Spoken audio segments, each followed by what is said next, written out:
اما بعد فاعوذ باللہ من الشیطان الرجیم بسم اللہ الرحمن الرحیم وَلَنَبْلُوَنَّكُمْ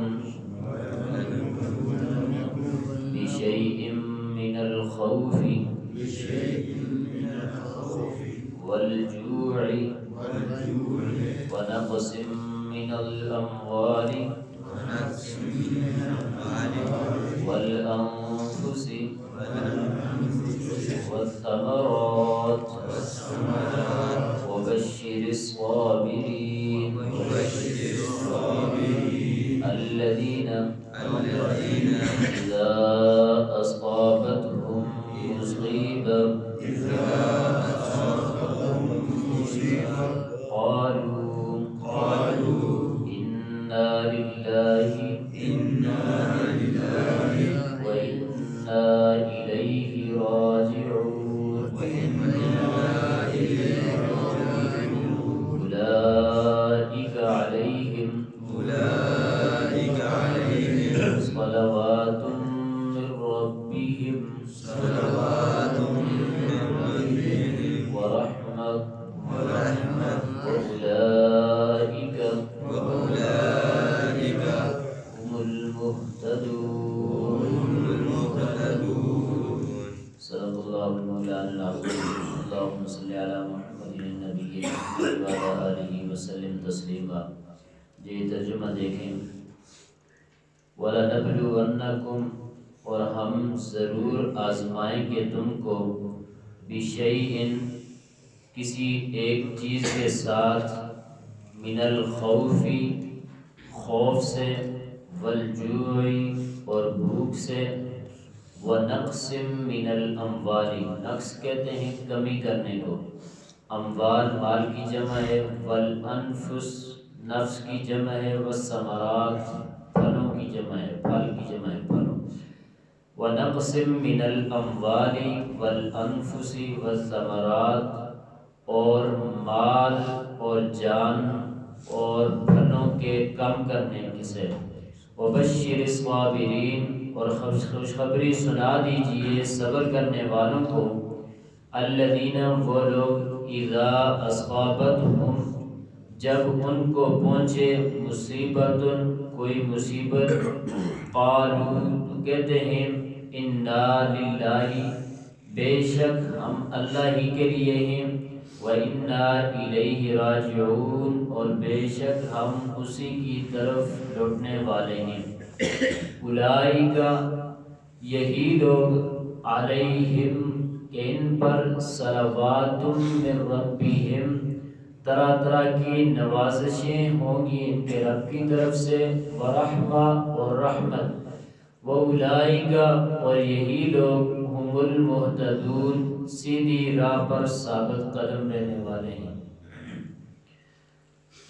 جی پچھلی آیت مبارکہ کے اندر اللہ رب العزت نے شہید کی فضیلت بیان فرمائی تھی کہ شہید کو مردہ مت کہو بل احیاء بلکہ وہ کیا ہیں زندہ ہیں.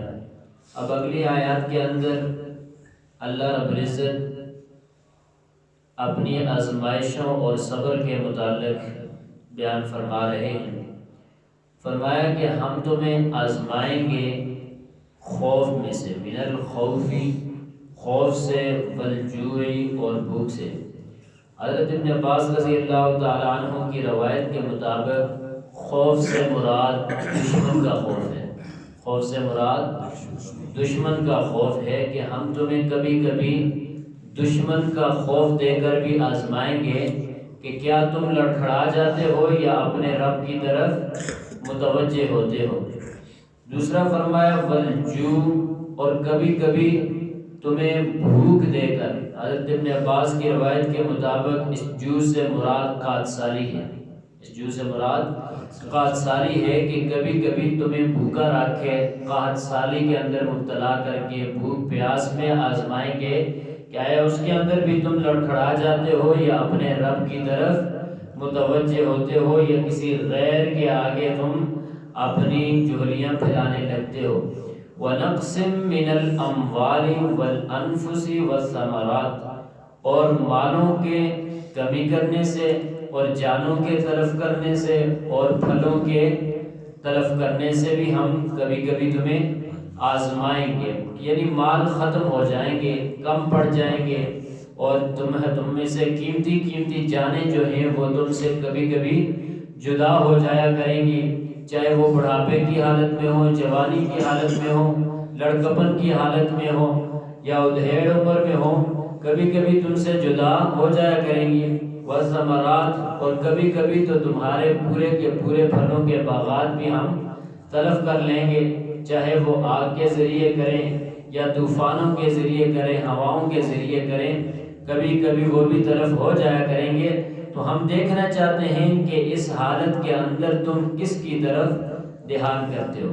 اور ایک روایت کے مطابق من الخوف، اس سے مراد اللہ تعالیٰ کا خوف ہے، اس سے مراد اللہ تعالیٰ کا خوف ہے کہ ہم کبھی کبھی تمہیں آزمائیں گے کہ تمہارے دل کے اندر اللہ کا خوف پیدا ہوا بھی ہے یا نہیں، کہیں کسی کونے میں ہے بھی ہے یا نہیں۔ والجوع سے مراد ایک روایت کے مطابق رمضان المبارک کے روزے ہیں کہ ہم کبھی کبھی تم پر روزہ رکھ کے تمہاری آزمائش کریں گے کہ کیا تم اس کے اندر ثابت قدم رہتے ہو اور روزے کی حالت میں اپنے رب کی طرف رجوع کرتے ہو کہ نہیں کرتے۔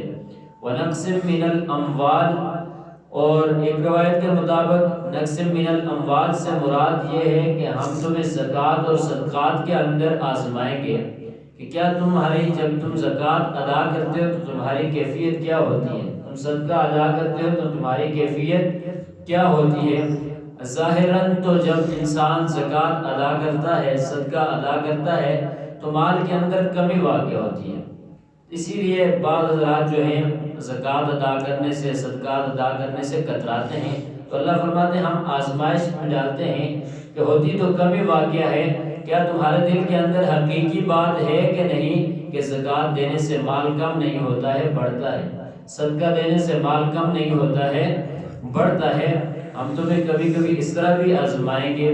والانفس والثمرات سے مراد جانوں کا تلف ہی کرنا ہے اور پھلوں کے اندر کمی لے آنا۔ اور ایک روایت کے مطابق پھل والثمرات سے مراد یعنی ثمرات کے اندر آزمائیں گے، مراد تم سے کبھی کبھی تمہاری جوان اولاد کو بھی چھین لیں گے، کبھی کبھی تمہارے بچوں کو بھی تم سے چھین لیں گے، کبھی کبھی تمہارے بیٹے کو بھی تم سے چھین لیں گے۔ ایک روایت کے اندر آتا ہے کہ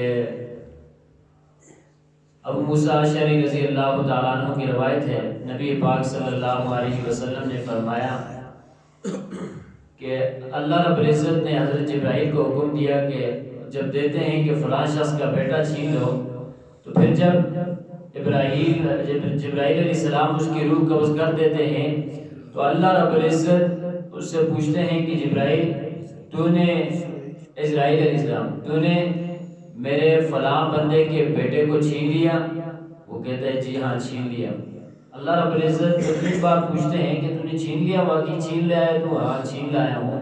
تو اچھا یہ بتا کہ میرے بندے کا رد عمل کیا تھا جب تو نے اس کا بیٹا چھینا ہے؟ تو حضرت جبرائیل امین فرماتے ہیں کہ اس نے کہا ہے انا للہ و انا الیہ راجعون۔ کہا اچھا یہ کہا ہے تو پھر تم ایسا کرو کہ جنت کے اندر اس کے لیے ایک ایسا محل بنا دو اور اس کا نام بھی بیت الحمد رکھ دو کہ اس بندے نے میری تعریف کی ہے، انا للہ و انا الیہ راجعون، اور میری طرف متوجہ ہوا ہے جب تم نے اس کا بیٹا چھینا ہے، جگر کا ٹکڑا چھینا ہے، تو یہ میری طرف متوجہ ہوا ہے، تم اس کے لیے ایک محل بناؤ شاندار اور اس کا نام بھی بیت الحمد رکھ دو۔ تو کتنی بڑی فضیلت ہے، بیٹے تو چھن جاتے ہیں لیکن صبر کرنے پہ اللہ رب العزت بہت بڑا اجر عطا فرماتے ہیں۔ تو فرمایا وبشر الصابرین، خوشخبری سنا دو صبر کرنے والوں کو، خوشخبری سنا دو صبر کرنے والوں کو۔ دیکھو کیسی عظیم ذات ہے، پہلی آیات کے اندر رکوع سے جو شروع ہوتی ہے یا ایھا الذین آمنوا استعینوا بالصبر والصلاۃ، پہلے اللہ رب العزت نے صبر کے متعلق بتایا ہے کہ صبر چیز کیا ہے، صبر چیز کیا ہے۔ ساری چیزیں بتانے کے بعد اللہ رب العزت نے پھر یہ بھی بتا دیا کہ ہم تمہیں ان چیزوں میں آزمائیں گے بھی، دنیا کے لحاظ سے ہم ان چیزوں میں آزمائیں گے بھی۔ تو تم نے صبر کرنا ہے، اور پھر آگے صبر کے ثمرات بھی بتا دیے کہ جب صبر کرو گے تو ملے گا کیا؟ الذین اذا اصابتہم مصیبہ، کہ جس کو بھی تم میں سے مصیبت پہنچے، قالوا انا للہ و انا الیہ راجعون، تو وہ یہ الفاظ کہے، چاہے مصیبت چھوٹی ہو یا بڑی ہو، جب انسان یہ الفاظ کہتا ہے تو روایت کے اندر آتا ہے اللہ رب العزت اس کو ان الفاظ کے بدلے اچھا نعمت بدل عطا فرماتے ہیں، ان الفاظ کے بدلے اس کو اچھا نعمت بدل عطا فرماتے ہیں۔ ایک مرتبہ حضور پاک صلی اللہ علیہ وسلم کے نالین مبارک کا تسمہ ٹوٹ گیا، تو آپ کے ساتھ صحابہ بھی تھے، تو آپ صلی اللہ علیہ وسلم نے جب تسمہ ٹوٹا تو انا للہ و انا الیہ راجعون پڑھا۔ صحابہ نے عرض کی اللہ کے رسول، کیا یہ بھی مصیبت ہے کہ آپ نے یہ الفاظ پڑھے ہیں؟ تو آپ صلی اللہ علیہ وسلم نے فرمایا، جو بھی بات انسان کو ناپسندیدہ گزرے، انسان پر وہ گراہت محسوس کرے، انسان اس بات میں تھوڑا سا بھی دل کے اندر خفگی پیدا ہو، پریشانی کا عالم آئے، تو وہ مصیبت ہی ہے۔ وہ کیا ہے؟ مصیبت ہی ہے۔ انسان کو اگر کانٹا بھی چبھے تو یہ بھی اس کے لیے تکلیف دہ عمل ہے، مصیبت ہی ہے، اس پر بھی انا للہ و انا الیہ راجعون پڑھے، اور بڑی سی بڑی پریشانی بھی آئے اس پر بھی انا للہ و انا الیہ راجعون پڑھے، تو اللہ رب العزت اس کا اس کو اچھا نعمت بدل عطا فرمائیں گے۔ ام سلمہ رضی اللہ تعالی عنہ جو امہات المومنین میں سے ہیں، فرماتی ہیں کہ جب ابو سلمہ یعنی میرے خاوند فوت ہوئے تو میں نے انا للہ و انا الیہ راجعون پڑھا، لیکن میں یہ سوچ رہی تھی کہ ان سے اچھا مجھے کون مل سکے گا۔ پھر ایسا وقت آیا کہ ایک دن حضور پاک صلی اللہ علیہ وسلم خود منگنی کرنے کے لیے میرے ہاں تشریف لائے، تو اللہ نے مجھے ابو سلمہ کے بدلے بہترین نعمت بدل حضور پاک صلی اللہ علیہ وسلم کی صورت میں عطا فرمایا۔ تو فرمایا کہ جب بھی کسی پر مصیبت آئے یہ الفاظ کہے تو اللہ رب العزت اس کا اچھا نعمت بدل عطا فرمائیں گے۔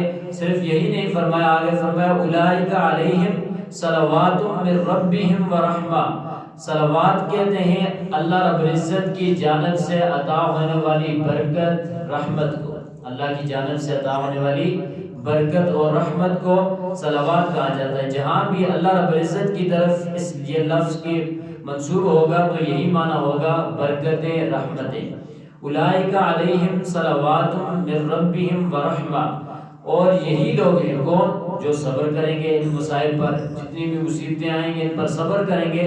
اولئک علیہم صلوات من ربہم ورحمہ، تو ان کے لیے اللہ رب العزت کی طرف سے طرح طرح کی نوازشیں ہوں گی، طرح طرح کی، یہ نہیں بتایا کہ یہ ہوگی یہ ہوگی یہ ہوگی، اللہ اپنی شان کے مطابق جس طرح چاہیں گے نواز دیں گے، ورحمہ، اور اس کی رحمتیں ہوں گی، وَأُولَئِكَ هُمُ الْمُهْتَدُونَ، اور یہی لوگ سیدھی راہ پر ثابت قدم رہنے والے ہوں گے۔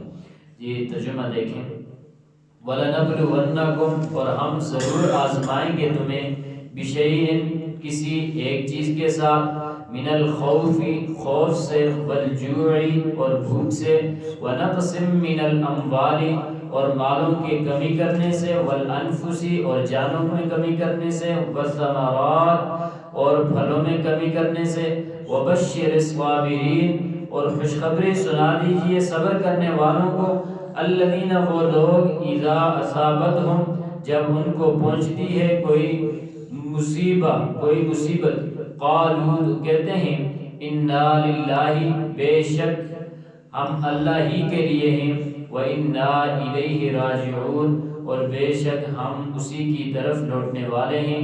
اولئک علیہم، یہی ہیں وہ لوگ کہ جن پر صلوات من ربہم، طرح طرح کی رحمتیں ہوں گی، نوازشیں ہوں گی ان کے رب کی طرف سے، ورحمہ، اور رحمت، بلادہ سے رحمت کا بھی تذکرہ فرما دیا، ورحمہ، اور اس کی رحمت ہوگی، وَأُولَئِكَ هُمُ الْمُهْتَدُونَ، اور یہی لوگ ہیں سیدھی راہ پر ثابت قدم رہنے والے۔